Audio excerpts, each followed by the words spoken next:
Welcome to today's deep dive. We're genuinely thrilled to have you here with us. Absolutely. It's a big one today. It really is. Today, we're unpacking this staggering, just totally mind-bending paradox. We're looking at the ultimate tension between the truly, boundlessly infinite universe and the deeply, and I mean stubbornly human need to put a familiar face on it. It's an incredible tension to explore. And what we're going to do today is look at a profoundly fascinating concept we've uncovered. Yeah. We're looking at how our very human biology, combined with some highly specific historical social structures, particularly from the 7th century, have completely shaped and effectively limited how humanity defines the divine today. And before we get into the actual mechanics of this, we want to be incredibly clear with you about our mission for this deep dive. Right. Very important distinction to make. Exactly. We are exploring this strictly as a fascinating philosophical and historical narrative. We aren't here to endorse any specific religious viewpoints, nor are we, taking sides on any political or theological debates. Not at all. We are impartially looking at how human language, human history, and our biology attempt to map onto the concept of the infinite. It's really just an exploration of human nature. Precisely. It is a historical and intellectual lens. And I think the best place to start looking through that lens is by addressing a concept called biological arrogance. Biological arrogance, which, that sounds like an insult, right? It does. But it's really just a sobering statement of fact about how we're physically wired, isn't it? It is. Think about the physical structure of the human mind. We are finite vessels. We're cognitively bounded, trying to contain an infinite ocean. Right. And that is the arrogance. Our brains, they didn't evolve to grasp the mechanics of the eternal or the boundless cosmos. They evolved for survival on a very localized terrestrial plane. We needed to find food. Exactly.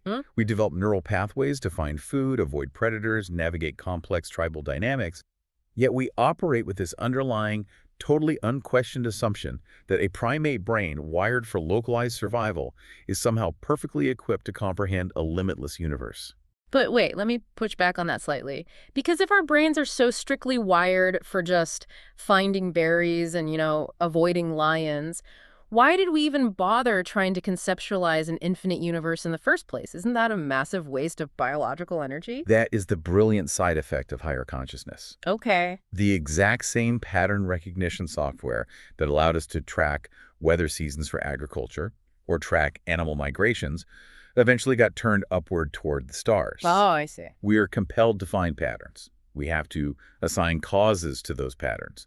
But the tool we're using to do it is still fundamentally a survival tool. It has severe limitations. You know what this reminds me of? That old thought experiment, Flatland. Oh, perfect. Yes. So imagine a creature living its entire existence in a strictly two-dimensional world. Just a flat plane, left, right, forward, backward. No concept of up or down. Right. That is the absolute limit of their reality. Now, try to introduce a three-dimensional sphere to that creature. If a sphere passed through their flat world, they wouldn't see a sphere. They'd just see a circle. Exactly. They'd see a mysterious two-dimensional circle that spontaneously grows and shrinks. They literally lack the physical dimensions to comprehend the true reality of the object. That is a brilliant way to visualize it. The entity is present, but the biological capacity to perceive its true multidimensional nature is fundamentally absent. The 2D creature isn't stupid. No. It is just bounded by its architecture. And if we scale that up to us, it feels a bit like the concept of the quantum fish. I love the quantum fish. It's so good. Picture a trout swimming in a pond dealing with standard fish problems. Algae, currents, avoiding larger fish. Now imagine that same trout suddenly trying to calculate the speed of light in a vacuum. The sheer absurdity of it. The quantum fish is exactly what we are when we attempt to categorize the infinite. We are trying to measure the speed of light using algae. I can't help but laugh at the audacity of it. We walk around with this localized, survival-driven brain, a brain that routinely forgets why we walked into a room, by the way. Right. And we insist, with absolute confidence, that we can accurately define the architect of the universe. We insist we have the vocabulary to lock down exactly what the infinite is, what it wants, and how it operates. And that brings up the next major hurdle we uncover when we look at this tension. It is the problem of language itself. The moment you try to name absolute truth, you inevitably lose it. We fall into what we can call the linguistic cage. The linguistic cage. Let's explore the mechanics of that. Well, think about the fundamental function of a word. A word is, by definition, a boundary. To define something literally means to set limits around it so that it can be distinguished from something else. Right. If I say the word tree, I am establishing a boundary that excludes rocks, sky, and water. Exactly. But how do you set limits around the limitless? How do you draw a boundary around the infinite? You can't. Because if the infinite is truly infinite, it can't be this and not that. It has to be everything. Precisely. Therefore, the moment the divine is neatly described in a textbook or outlined in a sermon, it's automatically no longer the true infinite. It has been reduced to human dimensions. It has been caged by consonants and vowels. That perfectly aligns with the opening of the Tao Te Ching. It really does. The ancient text basically starts with a massive disclaimer about this exact problem. It says, the Tao that can be told is not the eternal Tao. The name that can be named is not the eternal name. It's this beautiful ancient recognition that words are fundamentally inadequate for the ultimate reality. It is a profound recognition, and yet look at the specific words humanity instinctively reaches for when trying to describe this ultimate reality. King, Lord, Creator, He. Wait, seriously, so when we use those terms, We aren't actually describing the infinite at all. we're just describing the bars of our own cage. We are describing the absolute limits of our human vocabulary. When you say king, you are invoking a very human political structure. When you say he, you are invoking mammalian biology. Those terms don't tell us anything about the boundless cosmos. They tell us about the human linguistic tools we're forced to use. We trap the boundless within the tiny, incredibly specific cage of human experience. That is a massive perspective shift. The words describe us, they describe our political systems and our biology. So if we're trapped in this linguistic cage, how did we settle on the specific shape of the cage that dominates so much of the world today? Like, why did we pick king instead of something completely different? This is where the intersection of sociology, history, and theology gets incredibly revealing. To understand the shape of the cage, we have to look at the historical scripts inherited from 7th century social structures. Okay, let's go there. Specifically, when we examine the traditions and the social contracts of the Hijaz region during that era, we see a fascinating projection of human society onto the cosmos. The Hijaz being the western region of the Arabian Peninsula, where so much of this historical narrative unfolded.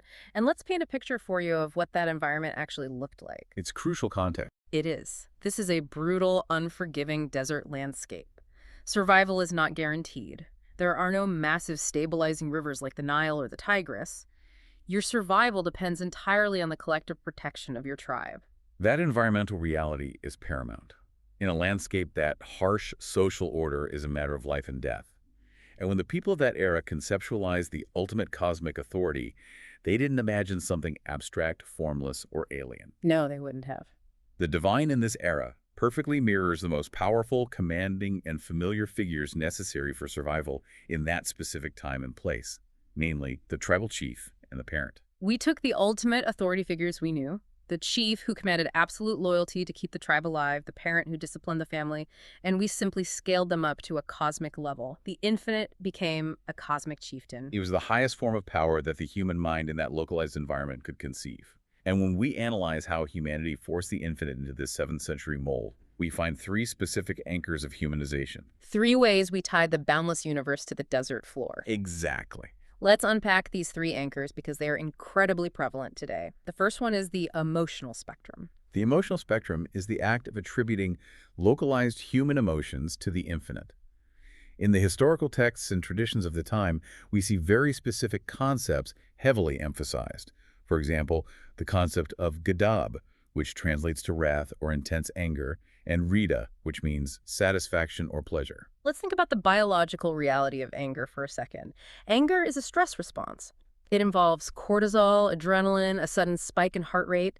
It evolved to help primates defend territory or enforce social hierarchies. Yes. And we are taking that highly specific biochemical primate reaction and projecting it onto an entity that supposedly exists entirely outside of space, time, and biology. It's the quantum fish projecting its love of algae onto the stars.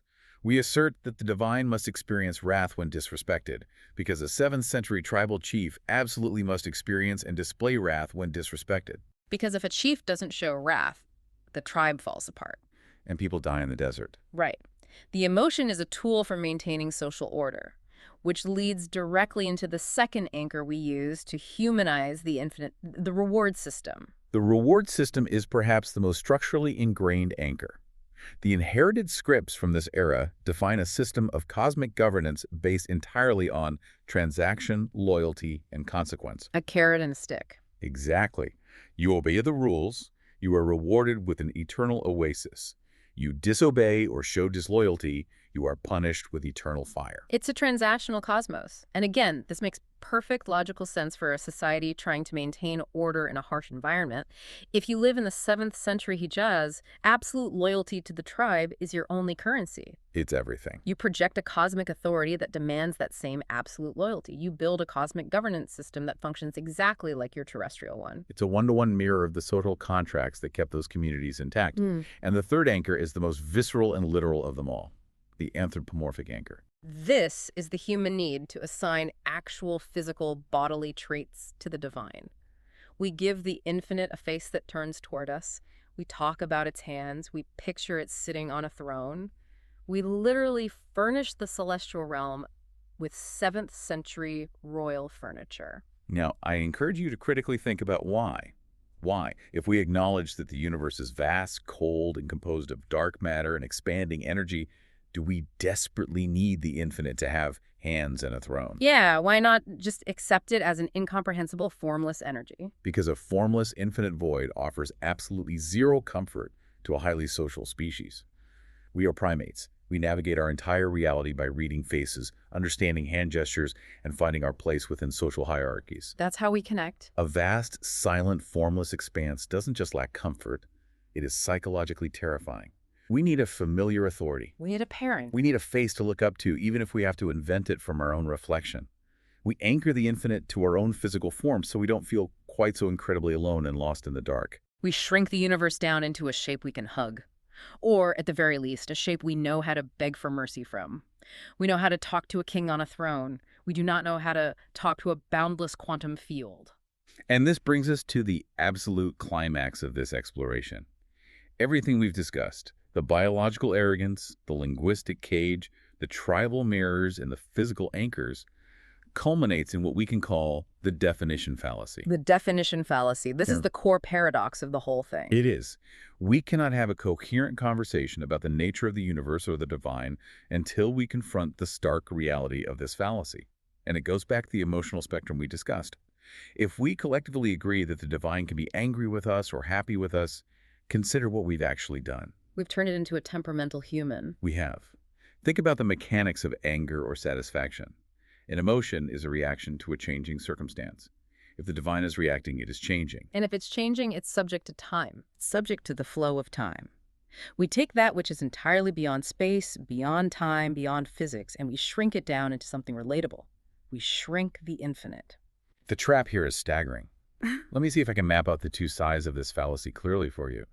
On one side, either the divine is totally, completely, and utterly beyond human comprehension. It is truly infinite, which means all our human descriptions, our ancient texts, our words, our he's and kings and rafts and thrones, are fundamentally inadequate and, functionally speaking, false. That is one side of the trap, the terrifying reality of the incomprehensible. And the other side of the trap is this.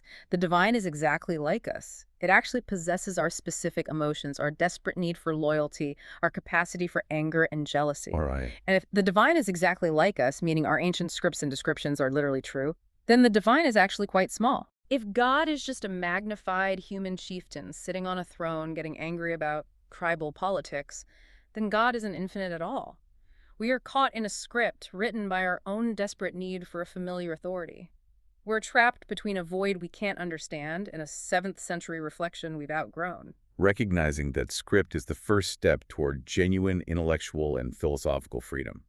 It requires a profound amount of humility to look at our most sacred frameworks and realize they might just be the survival tools of our ancestors. So as we synthesize everything we've uncovered today, what does this ultimately mean for us? Before we can ever hope to actually grasp the true nature of the cosmos, the infinite, whatever you choose to call it, we have to stop trying to capture it. Exactly. We have to stop trying to force the boundless ocean into a cage made of our own limited vocabulary and our ancient desert politics. It comes down to a matter of intellectual courage. We must be brave enough to look directly at the mirror we've built over millennia. We have to look at the majestic thrones, the terrifying wrath, the transactional reward systems, and the cosmic hierarchy, and realize that what we are seeing isn't actually the face of the infinite. It's just us. It is just our own human reflection. It is our psychology, magnified by our deepest fears of the unknown and our highest hopes for justice and order in a chaotic world. Wow. We are the ones holding the pen. We always have been.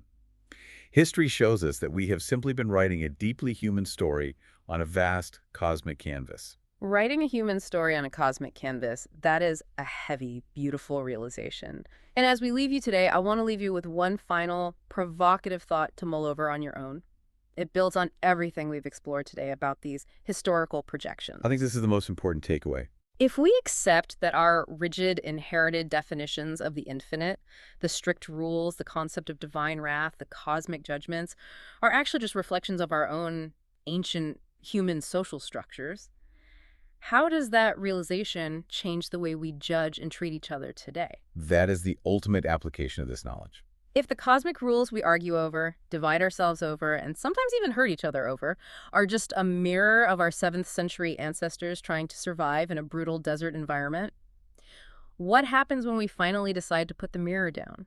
What happens when we stop obsessing over an ancient reflection and decide to look directly at the real, living people standing right in front of us instead? It changes the entire paradigm of how we live together. It really does. Thank you so much for joining us on this deep dive today. We hope it sparked some new ideas, challenged your perspective, and maybe made the universe feel a little bit bigger and a little less caged. Keep questioning, keep exploring, and we will catch you next time.